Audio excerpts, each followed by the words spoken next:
바로 이 습관화 구조 훈련을 통해서 저희가 한번 해결을 해봤습니다. 사전 준비사항은요, 당연히 학습법에 대해서 인지하고 실습까지 돼 있어야 돼요. 이게 무슨 말이냐면 이 방법이 맞다는 걸 우선 빨랑 확인을 컨펌을 해야 되고, 그리고 자기가 스스로 느껴봐야 돼요. 아, 이거 되겠구나.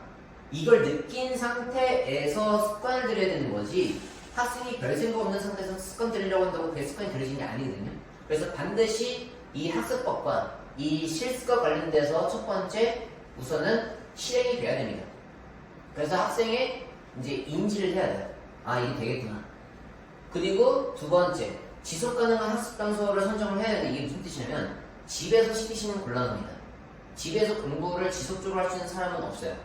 왜냐면 지금요, 둥지 개념이 있어요. 안락한 이제 공간이라는 개념이 있기 때문에 인간한테는 이 안락한 공간에서 이 공부라는 건 되게 치열한 거잖아요.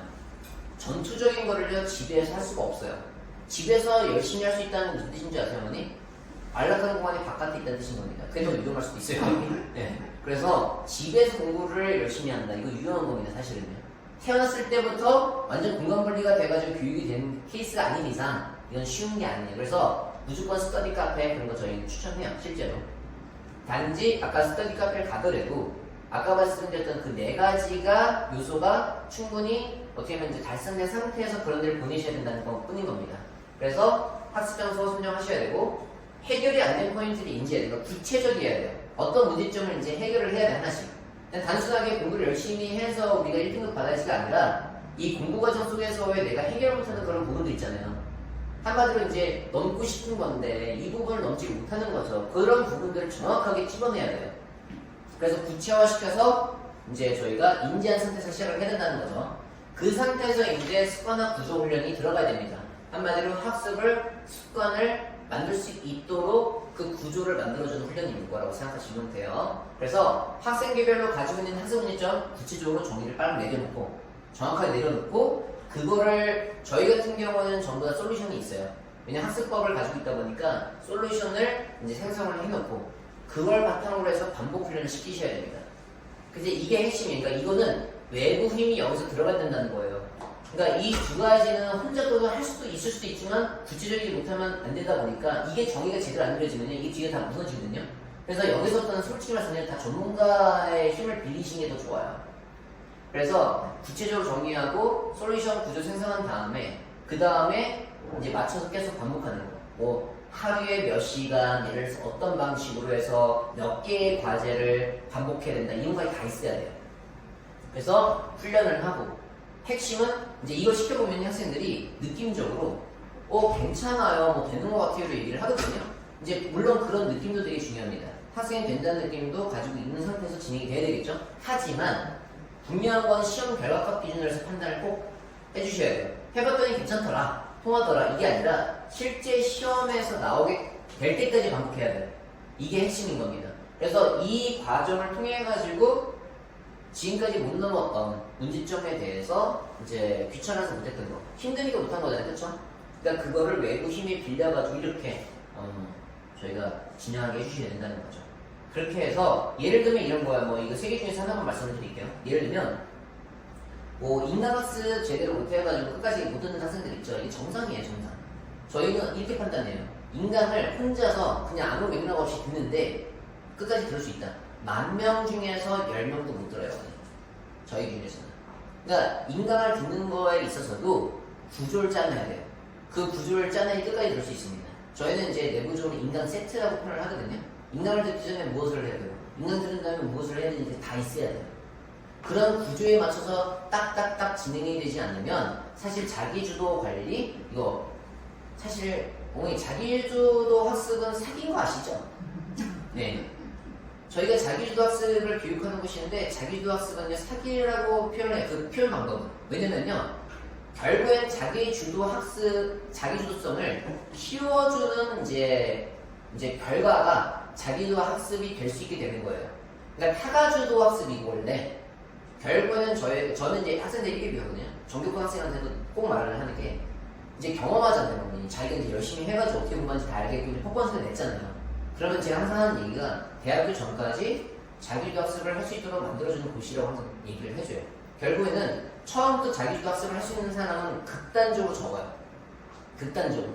왜냐면 이미 방법도 알아야 되지, 습관도 돼 있어야 되지, 모든 게 다 갖춰져 있는 상태에서 자기 주도 학습을 할 수 있는 거잖아요. 그쵸? 근데 그런 학생이 얼마나 되겠어요, 냉정히 얘기해서. 그거는 그 맥락은 영어는 자기주도 학습을 교육한다. 그거는 자기주도 학습을 할 수 있게끔 도와주는 학원이라고 생각하셔야 되는 거지. 자기주도 학습을 처음부터 할 수 있다. 이거는 사기예요, 사기. 자기주도 학습은요, 정말 잘하는 애들만 할 수 있는 겁니다. 그래서 잘할 수 있게끔 저희가 만들어주고, 대학교 때 너네 가서 해라. 이게 저희의 교육 구조예요. 왜냐면 할 게 너무 많거든요. 그래서 모든 걸 알고 있는 상태에서 자기주도 학습이 되는 거고, 한번 말씀드릴게요. 자기주도 학습의 끝이 뭔지 아세요? 주 단위로 자기 스스로 각 과목마다 과제를 주시는 레벨이 자기주도 학습인 거예요. 그 레벨이. 그러니까 그거를 이제 저희는 교육을 시켜요. 제 학생들 중에서 잘하는 친구 있죠?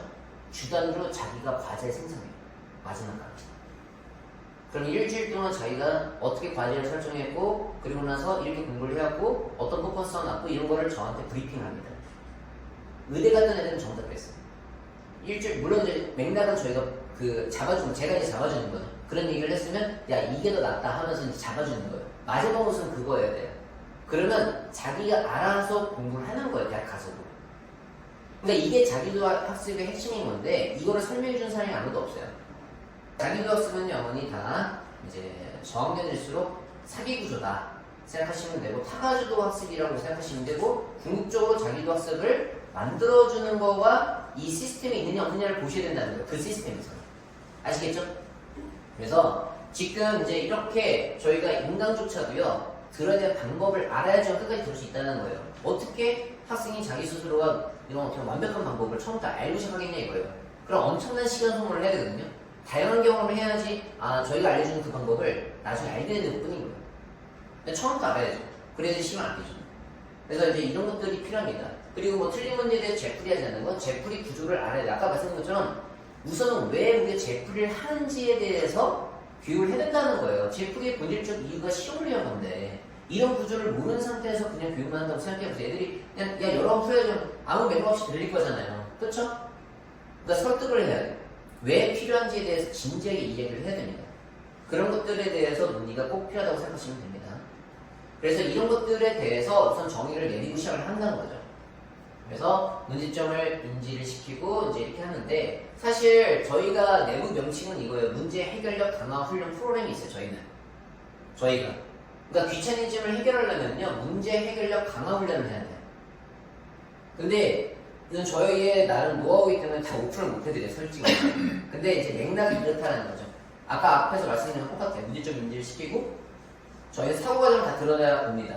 왜냐면 1대1로 저희가 교육을 하다 보니까 하나씩 다 파헤쳐요. 그래서 학생들의 풀이 과정 속에서의 사고 과정에서 문제점이 드러나는 부분을 확인을 합니다.